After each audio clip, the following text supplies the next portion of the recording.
obtains delivery, so goods transit comes to an end. So that's matter is over.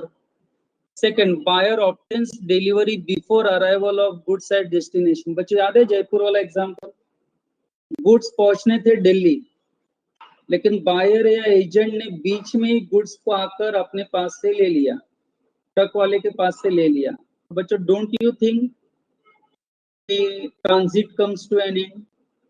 Hello, आज जयपुर वाला example दिया ना बच्चों, आवाज आ रही है मेरी? हाँ बच्चों, डेस्टिनेशन से पहुंचने से पहले ही, गुड्स डेस्टिनेशन पर पहुंचने से पहले ही बायर या उसका एजेंट आकर बीच में ही किसी ट्रक वाले से, बीच रास्ते में ट्रक वाले से गुड्स अगर ले लेता है, तो आपको लगता नहीं transit comes to an end? Hello, बराबर है?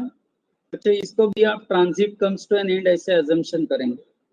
आगे, where the carrier or other bailee, where the carrier or other bailee acknowledges to the buyer or his agent that he holds goods as soon as the goods are loaded on the ship, unless the seller has reserved the right of disposal of the goods. बच्चों जहां पर transporter, बराबर है, या agent जो भी हो, या टेम्पो वाला, शिप वाला, अगर बायर को फोन करके ये बता दे कि मैं गुड्स आपके पास, आपका गुड्स मैं लेके आ रहा हूँ और मेरे पोजीशन में है वो गुड्स, मैं ये गुड्स आपके बिहाफ पर मेरे पोजीशन में रखा हूँ, अगर ये ट्रक टेम्पो वाला एक्नॉलेज कर लेता है बिफोर बच्चों रीचिंग द डेस्टिनेशन, अगर बायर से बात करके अगर ये शिप या ट्रक या टेम्पो वाला एक्नॉलेज कर लेता है कि गुड्स मेरे पास आपके हैं, तो बच्चों गुड्स आर इन ट्रांजिट, अब ऐसा अजम्पशन करने का नहीं. Next, if the carrier wrongfully refuses to deliver the goods to the buyer. बच्चों if the carrier wrongfully refuses, अभी वही सब डिस्कस किया हमने. Where the goods are delivered to the carrier hired by the buyer, the transit comes to an end. Where the part delivery of goods has been made to the buyer, then there the transit will come to an end for the remaining goods which are yet in course of transmission. अभी पढ़ा है बच्चों, 40 quintals and 10 quintals. Where the part of the delivery of goods has been made to the buyer, there the transit will come to an end for the remaining goods which are yet in the course of transmission.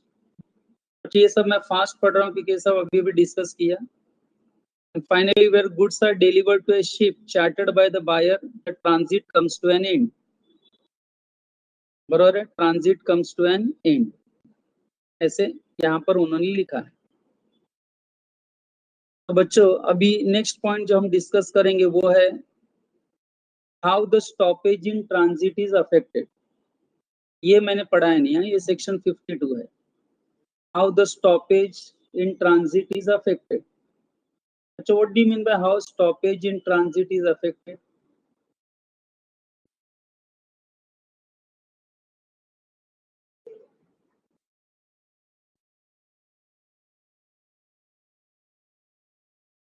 बच्चों stoppage in transit को कैसे effect में लाया जाता है? Effect में लाया जाता है मतलब समझिए कि नहीं? मतलब अगर अनपेड सेलर अपना right of stoppage in transit इस्तेमाल करता है तो वो कैसे इस्तेमाल करेगा? मेथड क्या है वो इस्तेमाल करने का? हमें कैसे पता चलेगा कि अनपेड सेलर ने अपना right of stoppage in transit नाम का ये रूल इस्तेमाल किया? ओके बच्चों, मैं डिस्कस करता हूँ. देखो आपके सामने है how the stoppage in transit is affected. ये मैं एकदम आराम से पढ़ा रहा हूँ क्योंकि ये फर्स्ट टाइम हम पढ़ रहे हैं. ऊपर की लिस्ट में फास्ट में पढ़ा बच्चों, ऐसे नहीं भी पढ़ता तो भी चलता. There are two modes of stoppage in transit. बच्चों दो तरीके हैं स्टॉपेज इन ट्रांजिट को इफेक्ट में लाने के लिए. बराबर है? पहला, by taking actual position of goods, and दूसरा by giving notice to the carrier not to deliver the goods. अच्छा, इससे क्या क्लिक हुआ आपको? बराबर है? अनपेड सेलर अपना ये जो right of stoppage in transit है, इसको कैसे एक्सरसाइज कर सकता है? बराबर है बच्चों। पहला, वो या तो गुड्स वापस अपने पास ले ले, ट्रांसपोर्टर को दिया हुआ गुड्स वापस अपने पोजीशन में ले ले, या तो अनपेड सेलर क्या करेगा, टेम्पो वाले को नोटिस भेजेगा, कम्युनिकेट करेगा कि जो गुड्स तू बायर के पास लेके जा रहा है वो गुड्स को बायर को डिलीवर करना नहीं। बरोबर है, तेरे पास ही रख तू गुड्स, लेकिन तू गुड्स बायर को देना नहीं। सेलर अगर कैरियर को ऐसा फोन करके बोल देता है कि देख तू बायर के पास पहुंचा नहीं है, अभी पहुंचना भी मत, तू गुड्स बायर को डिलीवर मत करना। अगर सेलर ऐसा भी टेम्पो वाले को बोल देता है, नोटिस में लाता है, तो भी बच्चों स्टॉपेज इन ट्रांजिट ये अनपेड सेलर ने एक्सरसाइज कर दी। या तो वो गुड्स वापस ट्रक वाले से मंगाकर अपने पोजीशन में रखेगा, या सीधी तरह से ट्रक वाले को फोन करके बोल देगा कि बायर को गुड्स देना नहीं। दोनों में से वो कुछ भी करता है तो बच्चों समझ जाने का कि अनपेड सेलर अपना right of stoppage in transit exercise कर रहा है। Is that clear with everyone? Confirm? बच्चों मुझे ये बताओ कि अगर टेम्पो वाला जा रहा है गुड्स लेके, बराबर है, एंड सेलर उसको बीच में बोलता है कि घुमा टेम्पो वापस लेके आ, गुड्स देना नहीं बायर को, बराबर है, एंड बच्चों टेम्पो वाला वापस गुड्स लेके आता है, तो उसका आने जाने का जो चार्जेस है कि नहीं चार्जेस? बच्चों इस पर जरा कमेंट करना, वो कौन बेयर करेगा? लॉजिक से बताओ।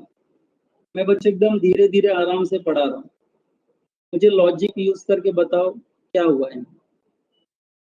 ट्रक वाला गुड्स लेके जा रहा है, सेलर उसको फोन करके बोलता है ट्रक वाले को गुड्स घुमा के वापस लेके आ, मेरे पास दे, बायर को नहीं देना।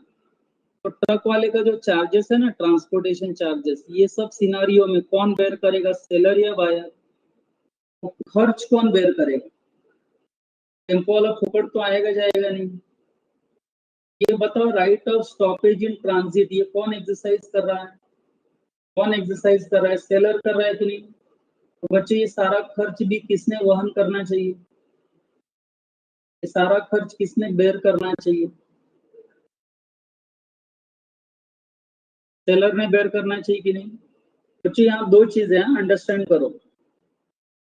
पहली बात तो अनपेड सेलर ने अपना right of stoppage in transit कब एक्सरसाइज किया ये माना जाएगा, कब एक्सरसाइज किया ये माना जाएगा। एंड दूसरा कि जब वो एक्सरसाइज करेगा तो जो उसका खर्च होगा ट्रांसपोर्टर का, वो कौन बेयर करेगा? ये दो चीजें बच्चों आपको समझनी है सेक्शन 53 में, बराबर है। आपको जो बच्चों अंदर दिख रहा है ना बॉक्स में, डायग्राम में जो दिख रहा है, डायग्राम के नीचे जो दिख रहा है, बराबर बच्चों, वही दो चीजें आपको समझनी है। चलो देखो वापस पढ़ता हूँ, अभी क्लियर हो रहा है कि नहीं मुझे रिस्पॉन्स देना बच्चों मेरे पढ़ने के बाद। There are two modes of stoppage in transit. बच्चों दो अलग अलग तरीके हैं स्टॉपेज इन ट्रांजिट के। पहला, जहां सेलर ट्रांसपोर्टर को दिया हुआ गुड्स वापस अपने पोजीशन में ले लेता है, उसको बोलता है वापस गुड्स लेके आ, मेरे को वापस दे। बच्चों ये एक तरीका है right of stoppage in transit का। या तो दूसरा, वो ट्रांसपोर्टर को बच्चों नोटिस भेजेगा एंड बोलेगा कि गुड्स टू बायर को डिलीवर मत करना, don't deliver the goods to the buyer. मेरे पास ला के दे ऐसा भी नहीं बोल रहा हूँ, वो सीधा बोल रहा है बस तू गुड्स बायर को नहीं देना। अगर सेलर ऐसा नोटिस भी देता है ट्रक टेम्पो वाले को कि गुड्स टू बायर को डिलीवर मत करना, तो भी बच्चों उसने अपना right of stoppage in transit इस्तेमाल किया, ऐसे अजम्पशन किया जाएगा। सुना सब लोगों ने? हेलो। फिर नीचे एक पैराग्राफ देखो क्या, where the notice of stoppage in transit is given by the seller to the carrier, where the notice of stoppage in transit is given by the seller to the carrier, and other bailee in possession of the goods, he shall re-deliver the goods to or according to the direction of the seller. The expense of such re-delivery shall be borne by the seller. बराबर बच्चों, या seller tempo वाले बोलता है कि buyer को goods मत देना, मैं बोलता हूं उधर जाके गुड्स दे दे, तेरा जो भी ट्रांसपोर्ट का चार्जेस है मैं दे दूंगा। इसका मतलब बच्चों, टेम्पो ट्रक वाले का जो भी ट्रांसपोर्टेशन चार्जेस है, इस केस में कौन बेयर करेगा? तो बच्चों सेलर बेयर करेगा। चलो अब रिस्पॉन्स आपसे जानना चाहता हूँ, हैव यू अंडरस्टूड सेक्शन 52 में क्या बोला है? How the stoppage in transit is affected and इसका खर्च कौन बेयर करेगा बच्चों? आर यू श्योर ये क्लियर है हुआ सबको? सबको कंफर्म हो गया ये? ओके बच्चों, अब एक काम करते हैं बच्चों, वेरी वेरी इंपॉर्टेंट मार्क करके रखो, जब भी डिस्टिंक्शन आता है मैं हमेशा वेरी वेरी इंपॉर्टेंट मार्क करवाता हूँ, आपको पता ही है बच्चों। अब आपको डिफरेंस बताना है, केवल 4 पॉइंट्स हैं। What is difference between right of lien and right of stoppage in transit? Give distinction between right of lien and right of stoppage in transit. Right of lien and right of stoppage in transit. Okay बच्चों, first the essence of right of lien. बच्चों पहला distinction पढ़ते हैं। The essence of right of lien is to retain position, whereas right of stoppage in transit is right to regain possession. जरा type करो, yes, no, have you understood first difference? Right of lien में unpaid seller क्या करता है? Position को अपने पास retain करता है, and right of stoppage in transit में क्या करता है? जो पोजीशन उसके पास से चला गया था उसे रीगेन करता है, वापस हासिल करता है। बच्चों बच्चों बच्चों, have you understood first distinction point? Retain possession and regain possession. Hello, retain possession and regain possession click हुआ सबको? दूसरा, seller should be in possession of goods under lien. बात सही है? अगर सेलर को राइट ऑफ लीन इस्तेमाल करना है तो गुड्स उसके पोजीशन में होने चाहिए। While in stoppage in transit क्या होना चाहिए? The seller should have parted with the possession. Position tempo वाले के पास होना चाहिए, एंड अभी तक पोजीशन बायर को नहीं मिला हो। अगर ऐसा है तो ही बच्चों right of stoppage in transit हो सकता है। राइट टू रिटेन यानी कि बच्चों राइट ऑफ लीन सेलर तब एक्सरसाइज करेगा जब गुड्स उसके पास हो, and right of stoppage in transit seller तब इस्तेमाल करेगा जब गुड्स उसके पास से निकल गए हो, गुड्स अभी भी टेम्पो वाले के पास हो, एंड गुड्स अभी तक बायर के पास पहुंचाना हो। तीसरा, right of lien can be exercised even when buyer is not insolvent. Very right बच्चों, आपको याद होगा तो राइट ऑफ लीन का 3 अलग अलग रीजन था, and one of the reason ये था कि बायर का इंसॉल्वेंट होना। यानी राइट ऑफ लीन एक्सरसाइज करने के लिए बायर इंसॉल्वेंट होना ही चाहिए, केवल यही कंडीशन की जरूरत नहीं है, 2 और भी कंडीशन है। लेकिन बच्चों right of stoppage in transit के लिए आपको याद है ना, इंसॉल्वेंट होना ही मेन कंडीशन है। बायर का इंसॉल्वेंट हुआ यही मेन कंडीशन है, and right of lean use करने के लिए बच्चों ये कंडीशन की जरूरत नहीं है। मतलब ये एक कंडीशन है लेकिन ये ओनली कंडीशन नहीं है। Try to understand. Fourth point, right of stoppage in transit begins with right of lien ends. बात सही है बच्चों, जहां राइट ऑफ लीन एंड होता है वहां पे right of stoppage in transit शुरू होता है। बराबर है? या तो हम ऐसे ही बोल सकते हैं, thus the end of right of lien is the starting point of right of stoppage in transit. Do you agree with this? Right of lien खत्म होगा तब right of stoppage in transit शुरू होगा, या right of stoppage in transit से पहले right of लीन आता है, ऐसा हम बोल सकते हैं। तो बच्चों मैं जरा आपका 2 मिनट के लिए रिस्पॉन्स चाहूंगा। बच्चों क्या ये डिस्टिंक्शन क्लियर हुआ सबको? जरा देखो, have you understood this distinction everyone? Hello बच्चों, 2 मिनट दे रहा हूँ, 2 मिनट दे रहा हूँ, उससे ज्यादा नहीं। जरा ये डिस्टिंक्शन के चारों पॉइंट्स एक बार वापस रीड करो, मेरे लिए रीड करो, चलो मेरे लिए रीड करो एक बार आप लोग, मेरे सेटिस्फेक्शन के लिए। चलो 2 मिनट में वापस रीड करो बच्चा, अच्छे से एक दो बार रीडिंग कर लो।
हाँ स्टूडेंट, यस, रीड हो गया बच्चों सबका? जरा भी कंफ्यूजन हो तो बताओ बच्चों, बहुत इजी है। अगर आपको दोनों टर्म्स क्लियर है, right of lien and right of stoppage in transit, किस सिनारियो में अनपेड सेलर ये एक्सरसाइज करता है राइट को, बच्चों ये अगर क्लियर है तो बच्चों ये डिस्टिंक्शन बहुत ही आसान लगेगा कुछ बच्चों का, कुछ बच्चों को मैं कह रहा हूँ, जो लेक्चर सुन रहे हैं समझ रहे हैं पॉइंट को, क्या मैं एक्सप्लेन कर रहा हूँ। बच्चों मुझे ये बताओ, अगर सेलर ने बायर को गुड्स बेचा एंड गुड्स को हैंड ओवर कर दिया ट्रक वाले को, ट्रक वाला गुड्स लेके जा रहा है, एंड बच्चों बायर ने same goods document of title के जरिए किसी थर्ड पार्टी को बेच दिया। पढ़ाई के लिए मेहनत तो सब करते हैं, लेकिन स्मार्ट स्टडी कौन करता है? प्री एग्जाम ऐप के साथ बनाइए अपनी तैयारी super smart. Pre exam app देता है वाइड रेंज के एग्जाम्स की तैयारी, जैसे JEE, NEET, CAT, CA foundation, CS CSEET, banking, railway, SSC, MBA entrance, SYJC, com, TYB com और भी बहुत कुछ। Chapter wise tests and mock tests, detailed performance analysis, और अब तैयारी होगी एकदम परफेक्ट। कहीं भी कभी भी पढ़ाई करें, और एक विशाल क्वेश्चन बैंक आपकी तैयारी को बनाए आसान। इंस्टेंट इवैल्यूएशन से तुरंत जानिए अपनी परफॉर्मेंस और पाएं पर्सनलाइज्ड फीडबैक। तो अब देरी किस बात की? प्री एग्जाम ऐप डाउनलोड करें और अपने नाम से रजिस्टर्ड करें, और एक विशाल क्वेश्चन बैंक बिल्कुल फ्री, और अपनी सफलता की कहानी लिखें। लिंक डिस्क्रिप्शन में है। Pre exam app smart third तैयारी का पार्टी को साथी। बेच दिया, गुड्स अभी भी ट्रांजिट में है, एंड बायर ने वही गुड्स जो ट्रांजिट में है अभी आ रहे हैं, बायर ने वही गुड्स थर्ड पार्टी को बेच दिया डॉक्यूमेंट ऑफ टाइटल के जरिए, एंड बच्चों पहले सेलर को पता चल गया कि बायर इंसॉल्वेंट हो गया, तो क्या सेलर गुड्स को स्टॉप करवा सकता है इन ट्रांजिट, भले बायर ने उसे बेच दिया हो थर्ड पार्टी के पास? हेलो, भले बायर ने थर्ड पार्टी को बेच दिया हो goods by transfer of document of title, लेकिन अगर पहले सेलर को पता चल जाए कि बायर इंसॉल्वेंट हो गया है, तो क्या वो right of stoppage in transit exercise कर सकता है? हेलो, क्वेश्चन समझा बच्चों कि लिख के समझाओ? थोड़ा टफ है, आसान नहीं है इतना। आवाज आ रही है बच्चों, मेरी आवाज आ रही है?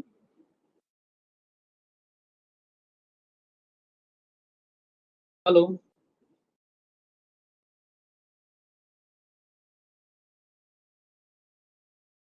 हाँ बच्चों, मैंने क्या बोला समझ में आया? बच्चों मान लो कि मैंने राहुल सर को गुड्स बेचा एंड उनको डॉक्यूमेंट ऑफ टाइटल ट्रांसफर कर दिया। गुड्स का पोजीशन मेरे पास है, मैंने सिर्फ उनको डॉक्यूमेंट ऑफ टाइटल दिया है, गुड्स अभी भी मैंने मेरे पास रखा है। एंड राहुल सर ने वो गुड्स किसी थर्ड पार्टी को बेच दिया, मान लो मयूर सर को बेच दिया डॉक्यूमेंट ऑफ टाइटल के जरिए। एंड जैसे ही उन्होंने गुड्स बेच दिया, बरोबर है, मुझे पता चल गया, गिरीश को पता चल गया कि राहुल सर इंसॉल्वेंट हो गए, अब गुड्स मेरे ही पोजीशन में है, तो मैं गुड्स अभी राहुल सर को दूंगा कि रख सकता हूँ मेरे पास, राइट ऑफ लीन एक्सरसाइज कर सकता हूँ? Can I exercise my right of lien even though Rahul sir has sold the goods to Mayur sir? Can I exercise my right of lien even though Rahul sir has sold the goods to Mayur sir by transfer of document? Yes, can I exercise my right of lien? Exactly student, very good, very good. यही यही यही जानना था, बात सही है बच्चों। मैं किसी को गुड्स बेच दूं, सामने वाला बायर किसी थर्ड पार्टी को गुड्स बेच दे, तो थर्ड पार्टी को गुड्स उसके बेचने से मेरा राइट ऑफ लीन या मेरा right of stoppage in transit खत्म हो गया, ऐसा नहीं है। अगर मुझे पैसे नहीं मिले हैं बायर से, तो मेरा ये हक है कि मैं उस गुड्स पर अपना रिटेन एंड रिगेन वाला पोजीशन रखूं। तू सामने वाले को बेच दे मत बेचो, तेरा प्रॉब्लम है, मेरे को पैसा मिला नहीं है, मैं गुड्स दूंगा नहीं, सीधी बात।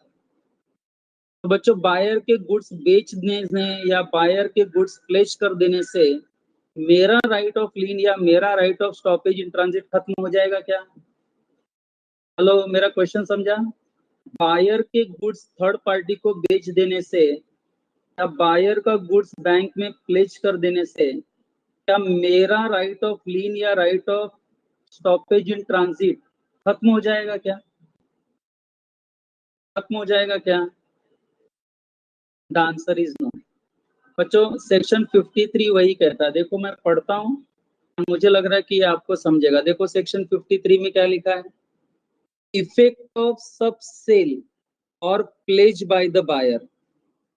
बच्चों, बायर अगर गुड्स को आगे सेल करता है या बैंक में प्लेज करता है तो उसका इफेक्ट क्या होता है? देखो क्या लिखा है, द राइट ऑफ लीन और stoppage in transit is not affected. बच्चों, very very important word, not affected by the buyer selling or pledging the goods unless the seller has assented to it.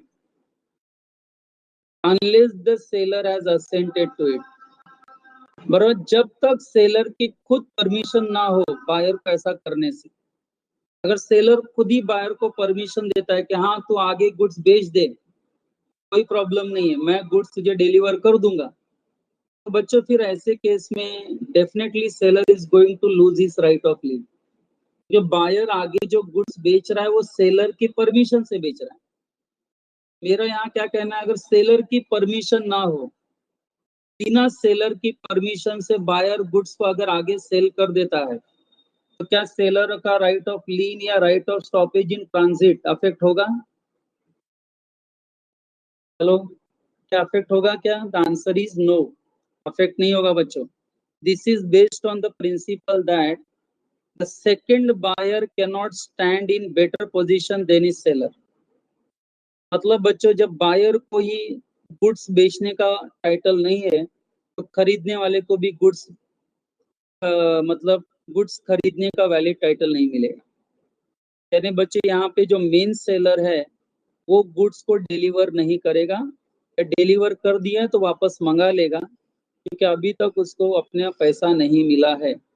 जब तक उसे अपना पैसा नहीं मिला है तब तक उसका राइट ऑफ लीन भी चलेगा, right of stoppage in transit भी चलेगा।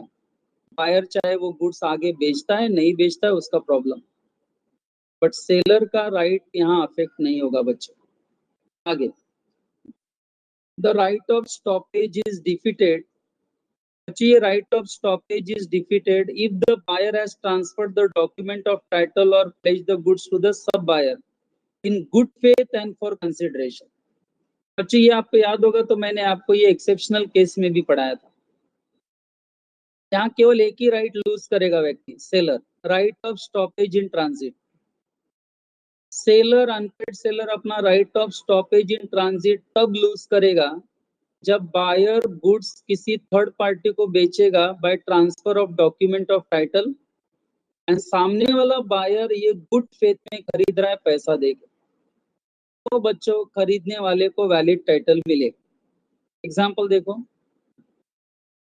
A sold certain goods to B of Mumbai and the goods are handed over to the railway for transmission to B. In the meantime, B sold the goods to C for consideration. B becomes insolvent. तो बच्चों main seller ए क्या करेगा? A can still exercise his right of stoppage in transit. Hello? A can still exercise his right of stoppage in transit. बच्चों मैं आपका response जानना चाहता हूँ। Have you understood the example? Girish, Rahul sir, Mayur sir वाला ये एग्जांपल है, देखो। हेलो।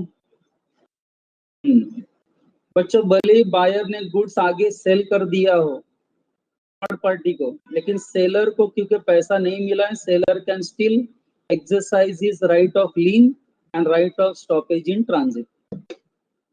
बच्चों उसके बाद एक्सेप्शन केस है, लेकिन बच्चों जरा ध्यान दो, वो एक्सेप्शन केस से मैं आपको नेक्स्ट लेक्चर पढ़ाऊंगा। बच्चों आधा घंटा लेक्चर में जल्दी छोड़ रहा हूँ, ओके। नेक्स्ट लेक्चर हम कवर करेंगे, कल कवर करेंगे। I hope you don't mind, क्योंकि मुझे थोड़ा बाहर जाना है बच्चों, तो मैं कल कवर कर दूंगा उसको। आज का लेक्चर बच्चों यहीं तक है। Is that okay? हेलो बच्चों, डिस्कशन थोड़ा टफ था, इजी नहीं था। आपका रीडिंग यहाँ बहुत मैटर करेगा, आपकी रीडिंग बहुत ज्यादा मैटर करेगी यहाँ पर। बच्चों मैं एक्सेप्शन से कल के लेक्चर से शुरू कर दूंगा, ओके। ज्यादा रिवाइज की भी जरूरत नहीं है, एक्सेप्शन पढ़ के फिर उसका एग्जाम्पल पढ़ेंगे एंड बच्चों आगे का स्टोरी कंटिन्यू करेंगे, ओके। चलो।